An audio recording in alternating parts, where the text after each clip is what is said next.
As the clouds are gathering up here at UBC in our newsroom, we have also been gathering up information and news to give you our UBC weekly news roundup that comes to you every Sunday. Today is the 5th of December 2021. Welcome back from chat. My name is Priscilla Nalwoga, and we're going to be looking at local stories, international stories, and also in the world of business and sports, to mention but a few. Now, getting right into it, yesterday we had the President Yoweri Kaguta Museveni opening the first ever Chief Executive Officers Forum at the National Leadership Institute in Chankwanzi. He was critical of bureaucratics and said an ideology against backward vices like secretarianism as one of the avenues to end poverty is very vital. Here are the details. A Chief Executive Officers Forum has been opened by President Yoweri Museveni at the National Leadership Institute, Chankwanzi. We're trying to create a Uganda that we will all be proud of. A Uganda, as we say, should be. I mean, I know my brother Ramadan was talking about where we are. We don't want to stay there. Uganda can't stay there forever. We want this country to get to a position where people will look up to us. I think right now people are looking down to us. The people that you have here, these CEOs, are here for that same vision, to help you make sure that Uganda can get to that place. The president lauded the CEOs for their effort towards developing Uganda economically, but had no kind words for bureaucrats that he labeled Bamulyabyengede, a word from a local dialect to mean those that enjoy reaping where they didn't sow. You see, there are three people. They are the business people, they are we, the freedom fighters, and then the bureaucrats. The bureaucrats, the ones who eat what is there. They don't add on, but what is there, that's what they eat. They may not fully understand the big potential of this economy. That's why Barbara was right when she said, but why do you talk of 2040? Why can't you move faster? 2030. I totally agree with her. Because that 2040 is the view of the bureaucrats, is the view of the Bamulyabyengede, the ones who eat what is ripe. They don't know how to ripen things. But for us, we know that it is possible to move much faster. He highlighted key areas like fighting sectarianism and infrastructure development that need attention in the anti-poverty fight that caters for the interest of the people. The idea of sectarianism is anti-business. And therefore anti-prosperity, including creation of jobs, producing products, and so on. So the first thing we did, NRM did, was to resolve the issue of the politics. We brought the politics of interest, and we were against the politics of identity. The president wants power to manufacturers to be provided at a low cost, while a cost of transport by his government is being addressed by many areas, especially earmarking rail connection between several key nations. He advocates for Buy Uganda, Build Uganda, which he says has in the past been failed by technocrats. The president believes that with proper policy, the economy will grow to the trillion shillings mark, as the public also ventures into the money economy. On population growth vis-a-vis economic development, Museveni advises education to empower the girl child to take proper decisions. John Barnes, Sentamu, reporting.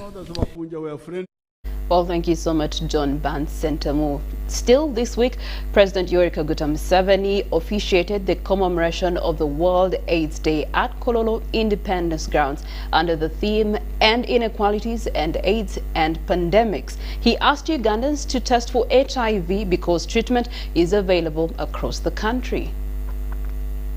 Doing bad to tell a boy out there, 18 years old, that being HIV positive is not the end of the world. Because at 36, I'm still going and I'm not going anywhere. Media personality and event MC Nikatamba, also known as MC Katz, was among those who testified about their status and the ability to live positively with HIV at Kololo Independence Grounds as Uganda joined the rest of the world to commemorate World AIDS Day. MC Katz said stigma remains a big challenge, hindering the fight. We can hit 2030. Stigma is stopping people from getting tested, one, stopping people from taking meds, two, making people feel like I can't die alone. Like this stigma thing comes with a big package around it. The Minister for Health, Dr. Jane Ruth Acheng, revealed that a total of 1.4 million Ugandans are living with HIV and AIDS, and 1.2 million are active on treatment, but was quick to add that AIDS-related mortality has drastically dropped. Young adults 15 to 24 years accounted for 41% of new HIV infections, with a male to female ratio of nearly 1 to 3. AIDS-related mortality dropped from approximately 23,000 in 2020 to 22,000 in 2021. Addressing the gathering, President Yoweri Museveni said HIV and AIDS is among the preventable diseases if people do the right thing. He said men continue to die more because they delay to test and start treatment. We should increase knowledge on the benefits of HIV testing, treatment, and drug adherence as the pathway to viral suppression.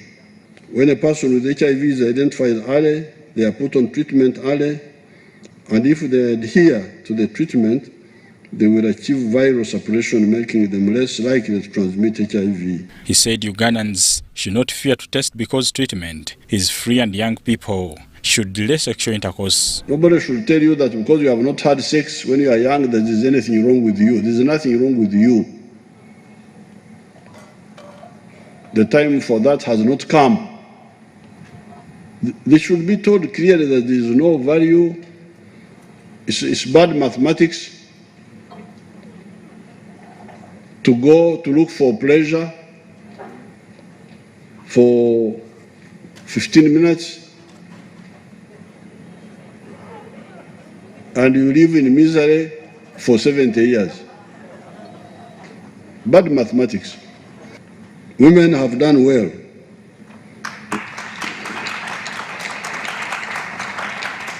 You should continue to seek health care. If you are pregnant, go to a health facility so that the health workers can test you. And if you are HIV positive, they will support you not to infect your baby. Other speakers that included the U.S. Ambassador to Uganda, Natalie E. Brown, said United States will continue supporting Uganda through Global Fund to fight HIV. Museveni reminded Ugandans to turn up at health centers and get vaccinated against COVID-19. We have therefore come a long way in fighting against HIV and AIDS, and today I can say with confidence that we are winning this battle. If there has been a relapse during the corona, then we shall regain. The ceremony was attended by ministers, members of parliament, development partners, among others. Bernard Higa, UBC News, Kololo. Still regarding HIV and AIDS, adults and children living with HIV and AIDS today in Uganda are up to 1.4 million Ugandans that are living with HIV positive lives. Now, you need to know your status. Question is, have you checked yourself? Please go check yourself, know your status, so that you can then take the right steps. Regarding still this week, President Yoweri Kaguta Museveni asked the Minister for Gender, Labour and Social Development to work with the Health Ministry to deal with the preventable causes of disability in Uganda. Museveni was speaking at the commemoration of the International Disability Day. Uganda has joined the rest of the world to mark a World Disability Day under the theme, "Not all disabilities are visible," a call for a stronger post-COVID-19 agenda. According to a survey report, 5.6 million Ugandans are people living with disabilities, with 15% women and 12% men amid these challenges. Many people with disabilities find a lot of challenges to get jobs. Reason being the accessibility, physical accessibility is very hard for them. The Minister of Gender, Labour and Social Development, Betty Amongi, however, was touched with a low turn-up for COVID-19 vaccination amongst the people living with disabilities, yet they would be the first priority. Persons with the disability to be vaccinated and mass vaccination for everybody. Amongi says they should get 50% of their savings instead of 40% to be shared by other Ugandans. They are more prone to poverty and likely unable to access other financial startup and capital from other banking systems. Agreed that for them, we shall allow them to access up to 50%. In another development, Light for the World organization, in conjunction with the Federation of Uganda Employers and Uganda Business Network, have organized a symposium aimed at eliminating job seekers and bridge the unemployment gap amongst disabilities. Unemployment remains a trying factor among youths. Reports indicate only 15% of the 2.6 million people living with disabilities are employed. This is what has prompted these organizations to come up with a discussion involving people with disabilities on how joblessness can be dealt with. The director, Light for the World Uganda, Sylvester Kasozi, says many of the people living with disabilities are skilled and can be employed with different companies. Where we are bringing together persons with disability and employers so that we can increase opportunities for persons with disability. That employers are struggling to get persons with disability to be part of their teams. This is one of the ventures through which we bring them together in one place and they can be able to develop databases. But also, it's an opportunity where we, employers who have worked with persons with disabilities, share their experiences such that others can also bring them on board. Mustafa Fagayo from Federation of Uganda Employers condemned the discrimination of people with disabilities. The goal is to create awareness amongst employers that people living with disabilities have the same abilities as any other person. Companies that want to employ people with disabilities to put in place facilities that enable them to perform. For example, if you have a storied building, putting up ramps where somebody can actually move with his or her wheelchair. I'm Ivan Juko, reporting for UBC News. The World Disabilities Day was celebrated under the theme Leadership and Participation of Persons with Disabilities towards an inclusive, accessible and sustainable post-COVID-19 world. Away from that, this very same week, we have looked at the First Lady and Minister for Education and Sports, Janet Museveni, urging all organizations that play a role in the education value chain to explore ways of supporting the recovery efforts of the education sector. Ms. Museveni was delivering a keynote address during an education symposium that she hosted at State House in Entebbe. The Education Symposium, hosted by the Minister of Education and Sports, Mama Janet Museveni, at State House Entebbe, and the first of its kind, was attended by ministers, ambassadors, partners in development, representatives of the business community in Uganda, and senior officers from the education, finance, health and ICT ministries and government agencies. Speaking to the gathering, the Minister of Education and Sports, Janet Museveni, said the closure of schools for nearly 2 years has had a serious effect on the education sector and the economy in general, hence the need for stakeholders to ensure schools reopen safely come January 2022. And the future of this nation. I know and I believe that all of you would like to see our schools good schools and to see our children really be educated in a very good and fresh environment. So I thank you for being here this afternoon. Mrs. Museveni reported that government has committed resources under the education sector budget to continue supporting government and government-aided schools with capitation grants and staff salaries. She also said that the Ministry of Education and Sports, in collaboration with the Ministry of Health, will continue with the dissemination of the COVID-19 standard operating procedures for education institutions. She added that government has put in place measures to support the teachers, including a grant of 20 billion Uganda shillings extended to private schools teachers through the Microfinance Support Center. An opportunity was given to the private school owners to access loans from Uganda Development Bank.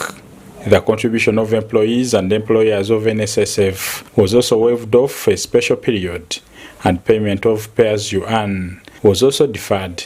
Education institutions with outstanding loans were advised to approach their respective banks, reschedule their loans, and vaccination of teachers, non-teaching staff and students above 18 in education institutions has been prioritized. According to a problem statement presented by Dr. Kedres to the agenda, the direct education standards, interventions that require urgent support as schools reopen include engaging learners in accelerated learning to help them recover the lost time. Many of our learners have possibly regressed because they have even forgotten the little that they had learned. The 2 years out of school have introduced many learners to different negative societal influences, and there is a high likelihood of dropout that the sector is working hard to mitigate. The participants at the Education Symposium responded positively to the First Lady's call to support the recovery of education in Uganda by making generous pledges, both in cash and in kind. The State Minister for Higher Education, Dr. John Chrysostom Muyingo, this weekend said government is committed to continue transforming lives of people in the communities. Muyingo was presiding over the graduation ceremony of Sasira Technical Institute in Nakasongola district, where he also advised parents and school administrations to prepare for the reopening of schools in January 2022.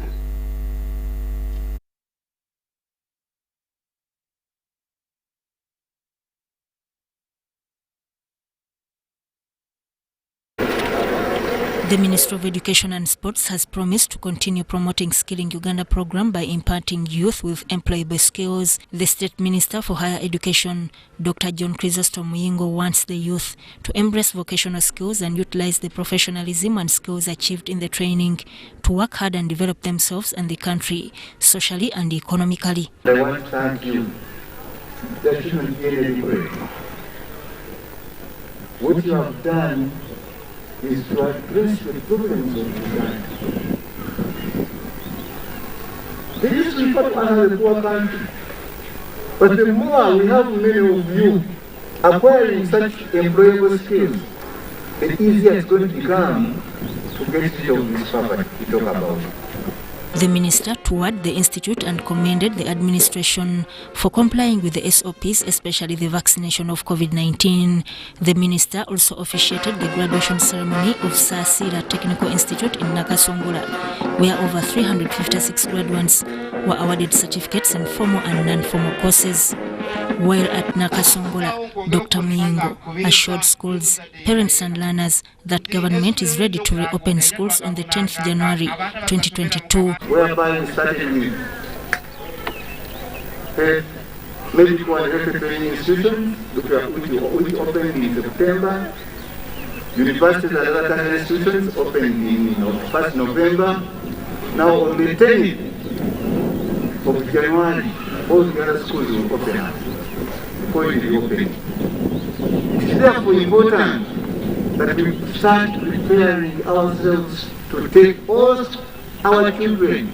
The area member of parliament, Nakasongola, Noah Mutebi, commended government for emphasizing vocational skills in the country by constructing technical institutions. And open up, you go and start doing wiring of those other houses. Of course, there is no need for you to go abroad to seek for a job. But if you don't really we don't put emphasis on these technical institutes, and of course don't really empower our parents to bring our children and study these vocational courses, then we shall be losing a point. Story by Fred Kasbanti for UBC News. Topping our news desk regarding security, we did have the Deputy Chief of Defense Forces, Lieutenant General Peter Elwelu, this weekend asking Uganda People's Defense Forces troops in Somalia to be extra vigilant during the Christmas period, saying that Al-Shabaab takes advantage of the festive season to execute attacks against AMISOM troops. Lieutenant General Elwelu was speaking to over 2,500 soldiers at the closure of the 13th Pre-Mission Ideological Training and Flag-Offered Peace Support Operations Training Center in Singo, Nakasongola District.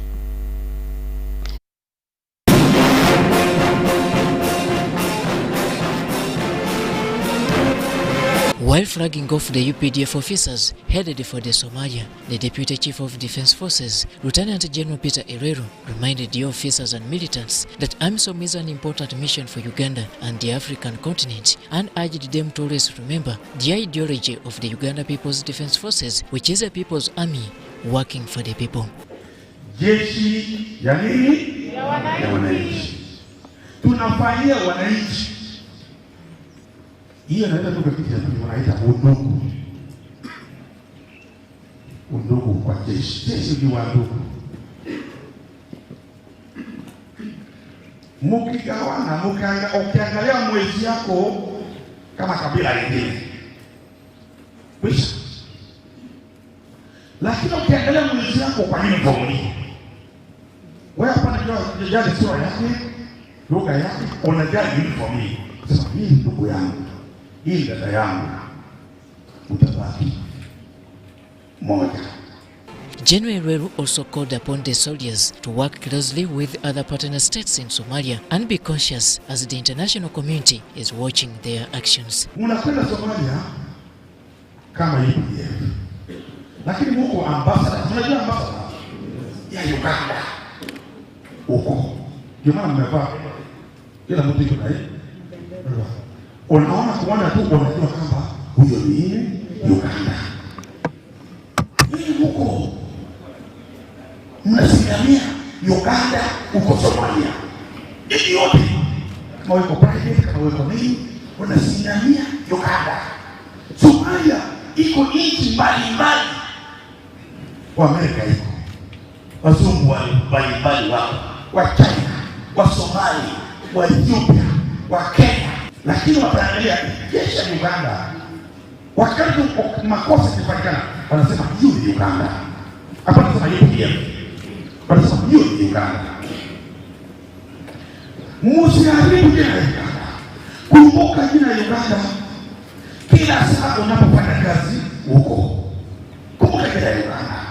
The commandant of the center, Brigadier General Boni Wolimbwa, remarked that the troops had successfully completed the necessary training and met the requirements for their mission and are ready for deployment. So I just want to urge you that you maintain that discipline. During training, you are so much disciplined. And even when it comes time for deployment, make sure that you are not diverted. Speaking on behalf of the Chief Political Commissar, Colonel Anatoli Nwagira, the Director of Political Education, Land Forces, said the objectives of the pre-mission training that was conducted by internal and external facilitators were to open the troops' consciousness and enhance their understanding about themselves and Uganda, conceive and consolidate conscious discipline among the troops, commitment and moral based on conviction. Welcome back from Singo, Nakaseke District. Now, away from that, police this very same week was faulted for mismanagement of 70% of defilement cases, which is attributed to receiving bribes from defilers and also exonerating them. While launching the national campaign to address defilement, child marriages, teenage pregnancy, and promoting positive parenting, the Prime Minister, Robina Nabbanja, said perpetrators of defilement should be persecuted and not given bail.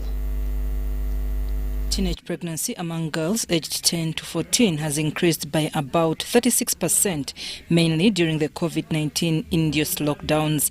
A police report indicates that an estimated 301 adolescents were defiled by persons with HIV, while 120 by their parents. One such lady is Elizabeth Kalimera, who dropped out of school at 15 years because of teenage pregnancy.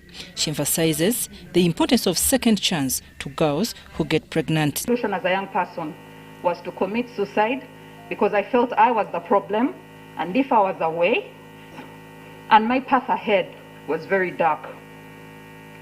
This scenario is true for many of our girls. Most of them have fallen prey because they don't have the information. They don't know that if I'm defiled, I'm supposed to report at this and this place. So once we equip them with this information, at least we know that somewhere, somehow, we are saving a girl and they can be able to speak out.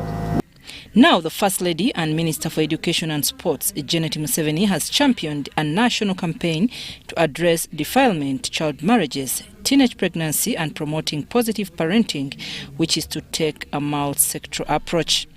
The activities to be carried out in this campaign should focus on prevention of defilement, child marriages and teenage pregnancies, social protection for child mothers, protection of babies of teenage mothers, and generation of evidence as key pillars for the success of the campaign. The Prime Minister, also co-champion of this campaign, Right Honourable Robin Anabanja, while launching the initiative at Kololo Independence Ground, cautioned police and parents against taking bribes from defilers. Police officers should desist from taking bribes to exonerate defilers by turning police posts and stations into negotiating forums for defilers. As to take bribes to kill cases, those should be prosecuted and should be reported. Of course, we believe it is cases like those of defilement where the accused should not be granted bail. She urged the young girls to welcome the second chance, value their life, future and prioritize education. The Minister for ICT and National Guidance, Dr. Chris Baryomosi, said teenage pregnancy exposes young girls to maternal mortality, emphasizing that these should be availed with information. We must give a chance to these young people to have access to information which can help them avoid some of these challenges like early pregnancies, STIs, but also they should be able to access friendly adolescent health services. According to National Population Council, teenage pregnancy puts 50% of the girls at risk, hence the need for government to invest in the young population. Leaders, we pledge to play our role in helping adolescents understand their evolving sexuality and in helping them make responsible sexual choices now and in the future. This campaign is well aligned with NDP 3, which calls for a comprehensive set of interventions and set target to reduce teenage pregnancy rates. I'm Nafka Farida and Helen Barbara in Kampala. Thank you, Nafuka Farida and Helen Barbara in Kampala. Ministries of Health in Africa were this week asked to join hands in overcoming the new COVID-19 variant recently discovered in South Africa. Shema Municipality Member of Parliament Dickson Katashumbo expressed concern over what he describes as world isolation of the continent over the Omicron variant.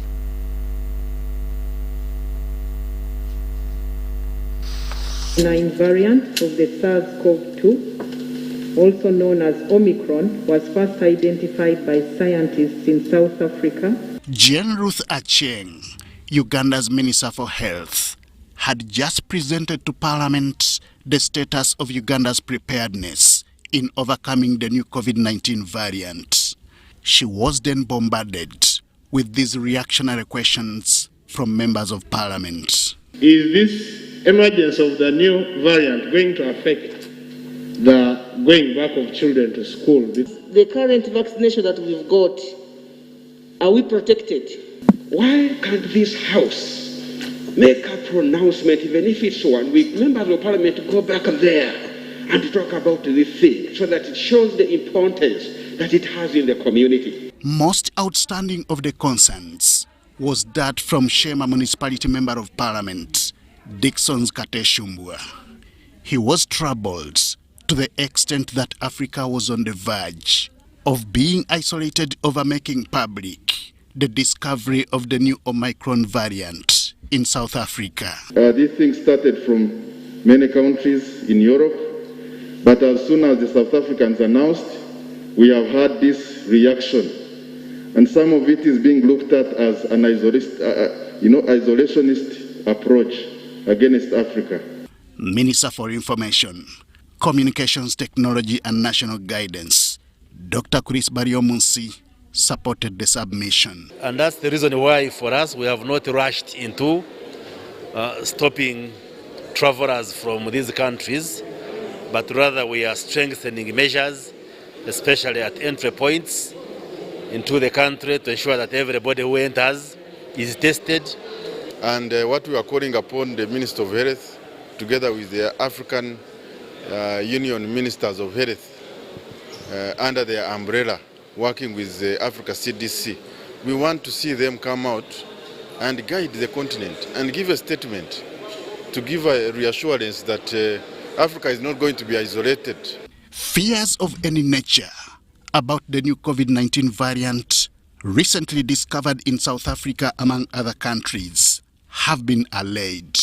While the Omicron variant has been reported in several countries across the world, it is important to note that this variant has not been detected as yet in Uganda. This assurance comes at a time Uganda has made strides in the vaccination against COVID-19. A government bill is expected to be presented before Parliament to make vaccination mandatory. Henry Okrut, UBC. Well, thank you so much, Henry Okrut, for that report. And we do continue to urge you to go for your vaccination at the different health centers. Up to Health Center 3, you can go for your first jab. And if you are ready for your second jab, please do not waste any time. Away from that, station manager for UBC West MP Kahona, Agre Barusia, this week asked Isinjiro residents to be security cautious to avoid any terror attacks.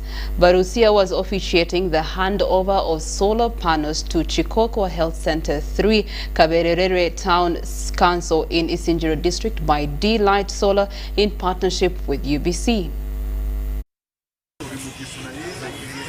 The station manager, UBC West MP Kahona, Agre Barusha, has explained that UBC is partnering with the D-Light Solar to enhance development among its fan base. We, as UBC, we are very glad and grateful that we've entered this relationship.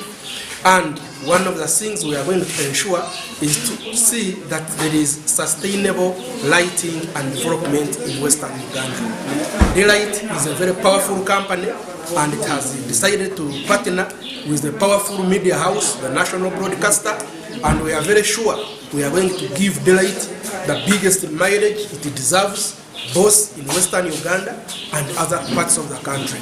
Barusha was officiating at the handover of solar panels to Chikokwa Health Center 3, Kaberere Town Council in Isinjiro District. Barusha asked them to advertise with UBC and further be security conscious during this festive season. Be security conscious. We have insecurity.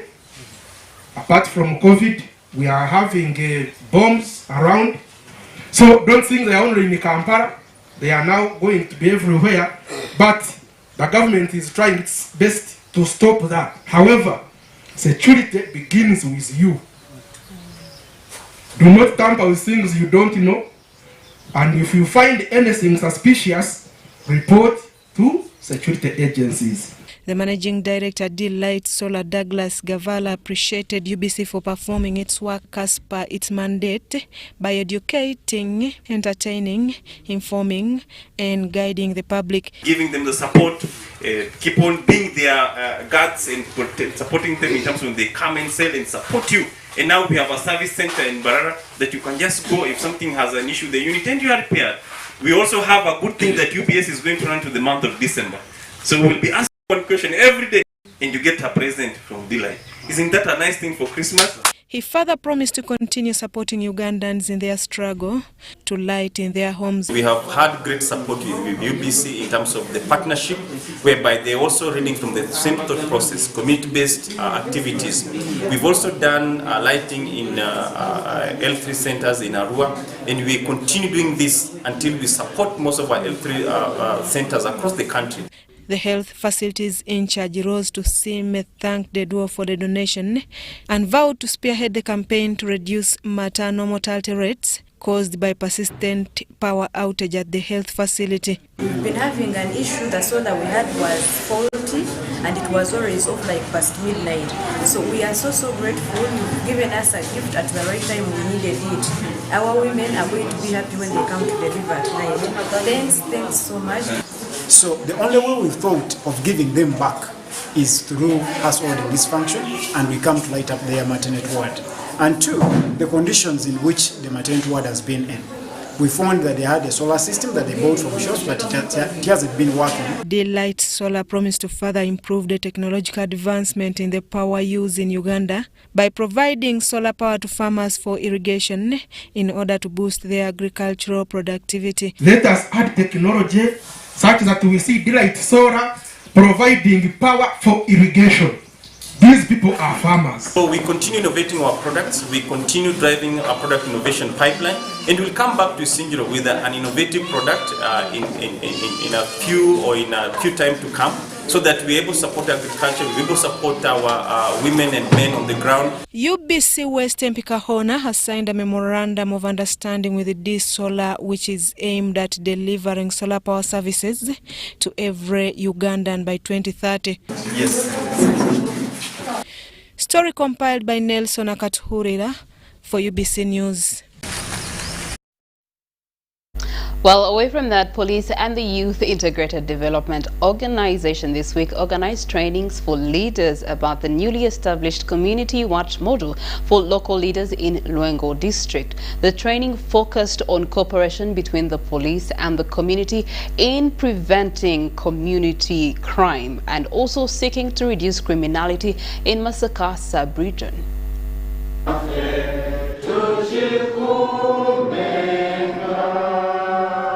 Residents of Kiseka Ndabwe Rengo sub-county have been sensitized on their roles in the ongoing campaign to fight and prevent criminality in Rengo district. The main objective is to empower communities with knowledge and information that protects individuals from being victims of crime.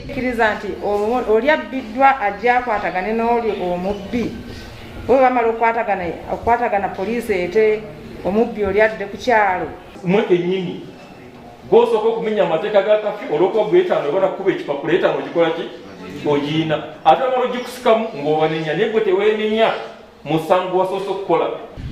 Under Community Watch model, leaders meet on regular basis to discuss problems in their villages and alert police about any incident. Under Community Watch model, we have to leave their structures in every cell whereby these people can sit, identify the crimes, manage crimes, report and follow up. This meeting that we're having here is being conducted by Youth Integrated Development Organization. It's an organization that has partnered with the police since 2016, and their main objective is schools against crime and other related criminal activities in our community. We do have Uganda police also investigating the cause of the fire outbreak that happened at the garment factory store. The incident happened in the middle of this week, with fires destroying thousands of police uniforms and other items. Deputy spokesperson Kampala Metropolitan Area Luke Owe-Sigire said several samples have been taken to ascertain the cause of the incident. Police Fire Prevention and Rescue Services managed to contain an incident of fire that gutted police garment factory in Kampala.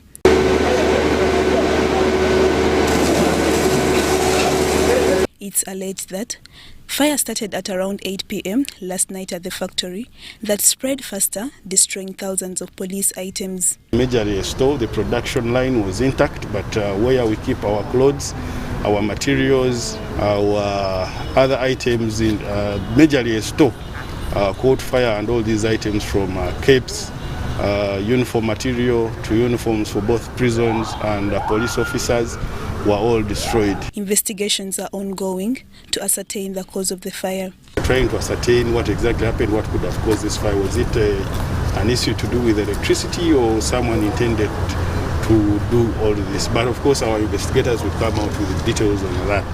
But what we want to promise you is that we are doing everything possible to see this doesn't happen in the future, and also likewise to make sure that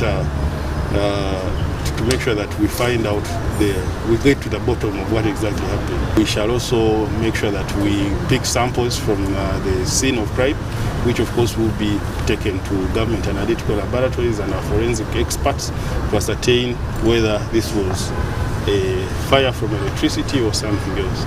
No individual succumbed to the fire, and currently police is auditing to find out the total damage. Lydia Chomkama, UBC News. Well, our UBC reporter Chibumba was in Namatumba district, and he witnessed a partnership with local organizations having decided to do homeschooling by setting up learning centers in the villages, which they say have saved many children from dropping out of school. This is Sophia Mutesi, a 15-year-old P7 pupil who would by now be a recipient of home study materials with her peers while waiting for schools to reopen. But Mutesi is now a mother after her classmate made her pregnant. Mutesi is one among several others who have dropped out of school due to COVID-19 related impacts like early pregnancy, among other challenges. Her frustrated grandmother Amina Naigaga is now worried about the future of her granddaughter.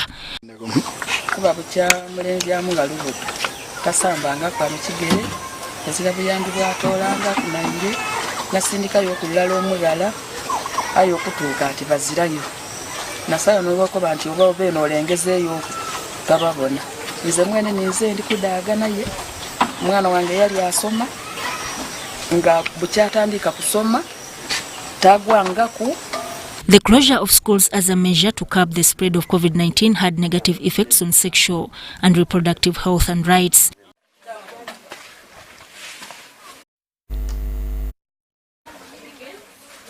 Data reveal that during the lockdown, Uganda was hit by high levels of teenage pregnancies and child marriages, with Busoga recording the highest number. Mohamed Yisiko, Namutumba District Education Officer, attributed the cause to the parents who have neglected their responsibilities. So we thought we should mobilize the community leaders, the district leaders, ask for permission, which they gave us, and then we mobilize children based on the clusters where they come from. And this has really worked for us because we've seen a great impact on the lives of the children, and even cases of teenage pregnancies in this community are very minimal because of the learners engaged, and chances of them moving up and down are very, very minimal. It is against this background that the African Soup Organization, along with Namutumba District, are opening homeschooling centers to reduce the number of teenagers getting pregnant. Teachers, parents and students who have benefited from this program say it has helped the community reduce the many teenage pregnancies. Well, those were our top stories for national news as far as UBC Weekly Roundup is concerned. Now we will be returning with a weekly business roundup.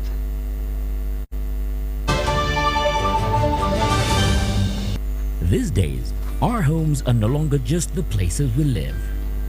It's where we attend meetings, go to class, keep each other safe, and entertain ourselves. To do this smoothly, you need a reliable internet connection. Connect your home online with MTN WakaNet Max, a fast and reliable home internet solution to power your streaming, gaming, online classes, work, and CCTV security cameras. The MTN WakaNet Max starter kit comes with a free 4G router, SIM card, and 35 GB bundle with no validity, all at 245,000 Uganda shillings. Visit any MTN service center to sign up. Everywhere you go, MTN. It's the festive season and we love it. And that means it's time to celebrate with GoTV. Come with me. So get your GoCoder and GoTV value for 25,000 shillings to watch with the whole family. And if you're feeling extra festive, upgrade to our best package yet, GoTV Super. Something to look forward to. Download the My GoTV app for more information. Super. We all deserve a super festive season. And with GoTV, there's every reason to love it.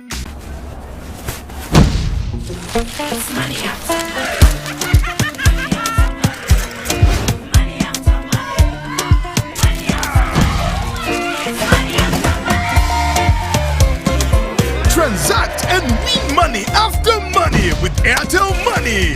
1.5 billion shillings in cash prizes up for grabs.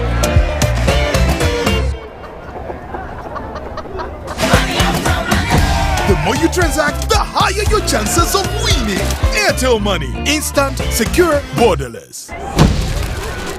I'm growing up, I'm growing into every moment. Thanks. Mom. Nurture the moment with Minute Maid Delight, now available in apple flavor in the 400ml ready-to-drink pack. Did you know that corruption cripples Uganda's development? It's time for you and I to put an end to this. We can work together to end corruption. Let it be your responsibility to report to the established anti-corruption agencies. A corruption-free Uganda starts with you and I. Your right, your role. Say no to corruption. This message is brought to you by the State House Anti-Corruption Unit. These days, our homes are no longer just the places we live. It's where we attend meetings, go to class, keep each other safe, and entertain ourselves.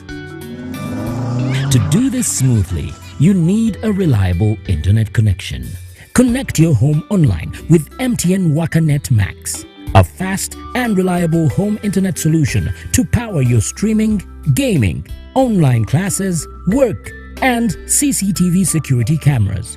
The MTN WakaNet Max starter kit comes with a free 4G router, SIM card, and 35 GB bundle with no validity, all at 245,000 Uganda shillings.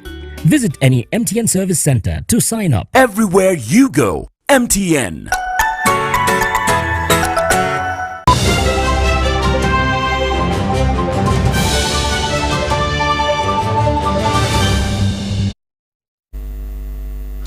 Welcome back. We do continue with UBC's weekly news roundup here on 5th December 2021. Priscilla is my name.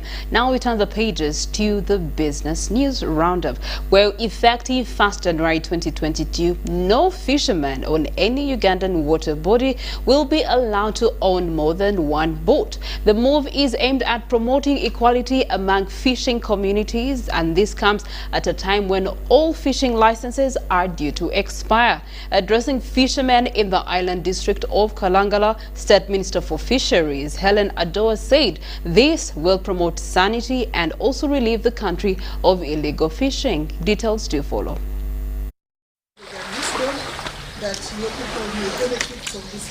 This prayer was meant to make smooth a mission aimed at easing tensions among fishermen on the island district of Kalangala. They are fighting one another. There is a lot of intrigue. There is a lot of fighting. The State Minister for Fisheries, Helen Adoa, arrived to a warm reception at Luazi Village, Bubeke Sub-County in Chamswa County. It appeared a long-awaited moment for fishermen to open the Book of Lamentations. We are requesting you, Honorable Minister, that the size of boat should at least be reduced from 28 feet at least to 25 feet. Ekyamazima, Honorable Minister, ne bwoba n'eryato lyo nga lisobola okuvuba empuuta wadde ya kilo 5 tokkirizibwa kugikalirira. Era bwe bakusangira ng'ogisibye mu kinaala nga nkalirire bakuvunaana. Top among the concerns was the alleged mistreatment by the Fisheries Protection Unit of the UPDF, something area leaders partly agreed with. Singa abadde walambuludde ku bigere n'otuukako ku mwalo gw'ebuyange akakabinja k'abantu b'empita bannalukalala we basibuka ne woofiisi we baaziteeka we basibuka baakubawo akabaawo kaabwe awo omwana we bamugoba ku ssomero ng'ayingira mu nnyanja nti tugende tukwate amaato bagenda kutuwa ssente bino tulina okubyogera kubanga n'ataayogera yafa. Mukole enkole n'abasobozesa ng'abantu b'ekyamuswa buli muntu okulwanirira munne musigalewo naye nga mukuuma ebyobugagga by'aba gavumenti n'abaana bammwe n'abazzukulu babisange. Nze eddoboozi eryange lyentambuza ebbanga lyonna kyenjagala ku nnyanja njagala mirembe abantu nga bakkaanya basobole okukozesa ekyobugagga Katonda kyakola ki. In response, Dick Kaija, the Commander Fisheries Protection Unit, cited illegal fishing using substandard nets and boats as the reasons for UPDF involvement in the fishing sector. Wabeerawo amagye mbutuufu nga galya ssente muleete bukakafu tusobole okubeera nga tutekinga action essaawa eno. Do you know that Fisheries Protection Unit recovered about 36 guns in the lake which the criminals used to use to beat fishermen, grab their fish, and they could take off with the fish from the fishermen. As the team headed to Misonzi, another landing site in Chamswa constituency, there was a lot to take home from the day's engagement. And the majority of fishermen are dying because of these smaller boats. Like in my district, within a year, we have lost over 25 people. The fishing licenses are due to expire at the end of December 2021. According to Helen Adoa, no fisherman will be allowed to own more than one boat as license renewals take shape. So during the month of December, we call upon all the fishermen and other actors in the fishing industry to come and register with their fishing district fisheries officers, indicating the area they want to be licensed, so that when January comes, we start issuing licenses to those who have been registered. Fishing communities need a lot of support, need a specific project to help them decongest the lake. Because one thing I've noted is that the fishermen here are like everyone wants to enter the lake. And when you see there is a lot of overfishing. Fishing remains one of the economic activities in the country, which, if well organized, could become Uganda's unexplored oil. Henry Okrut, UBC.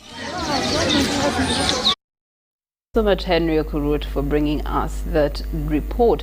Now, away from that, you do have policymakers, scientists, industrial technology innovators, and academia having been urged to contribute towards the well-being of East Africa community integration.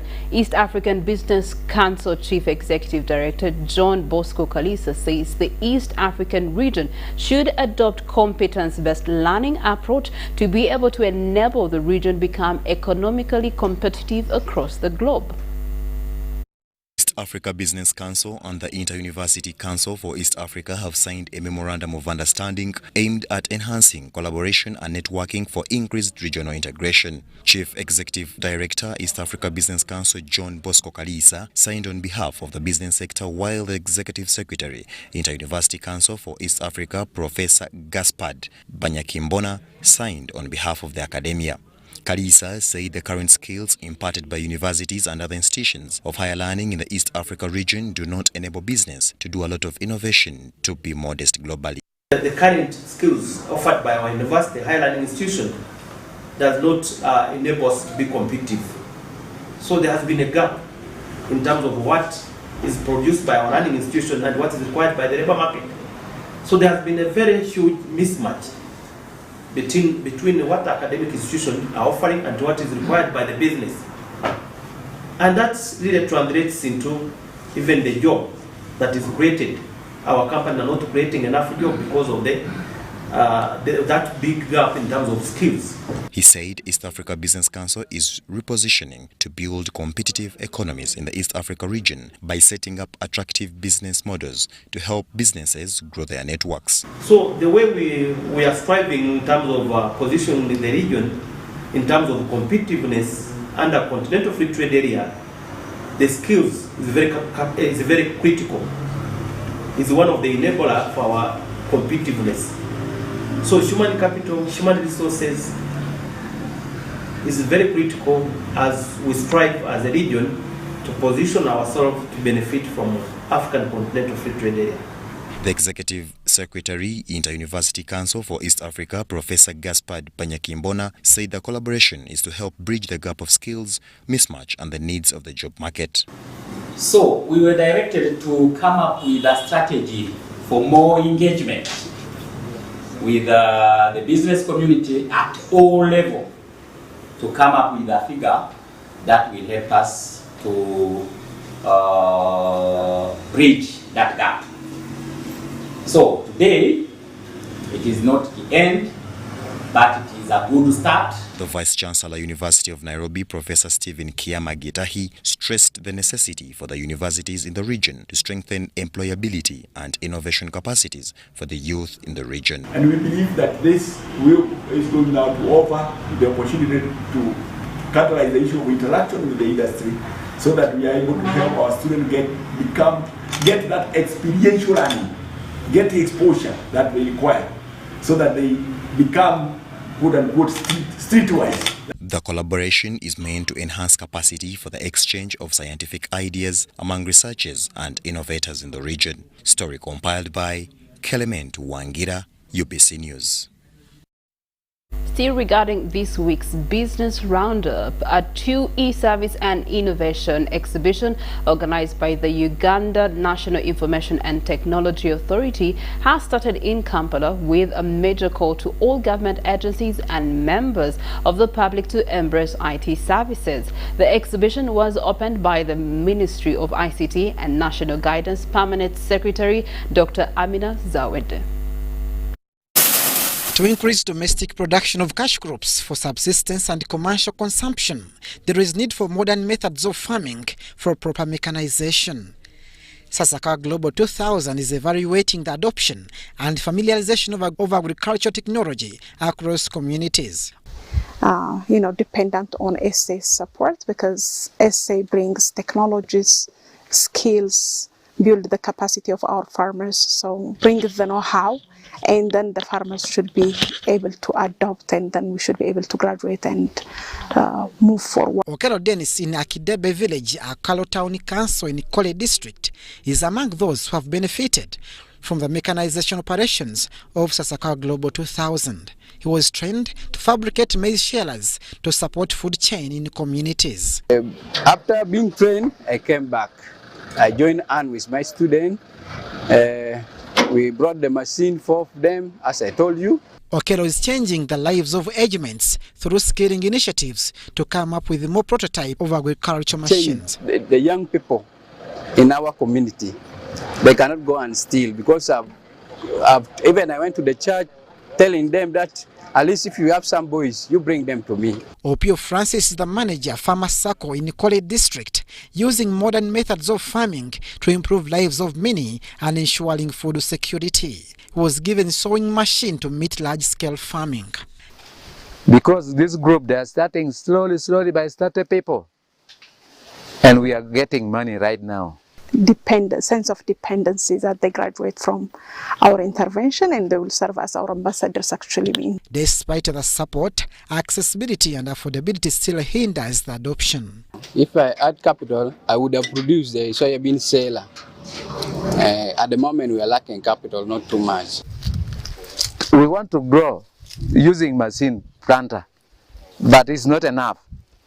The agricultural engineering technologies are expected to address challenges of feeding the rapidly growing population, alleviating poverty, protecting environment, and mitigating the adverse impacts of climate change.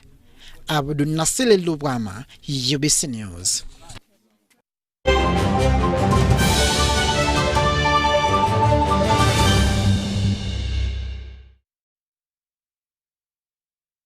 As we come to the close of UBC Weekly Roundup today, we've had the Uganda Athletics Federation also hosting a 21-kilometer half marathon, upon which one of the aim was to actually test the road run and cross-country timer that Uganda has acquired. Details of more to this story in our evening bulletins. But for now, my name is Priscilla Nalwoga. It's been wonderful having you with us, and we continue to inspire Uganda, but also continue to make sure that you have your budgets ready for the Christmas shopping coming around. Have yourselves a blessed Sunday and the rest of the week.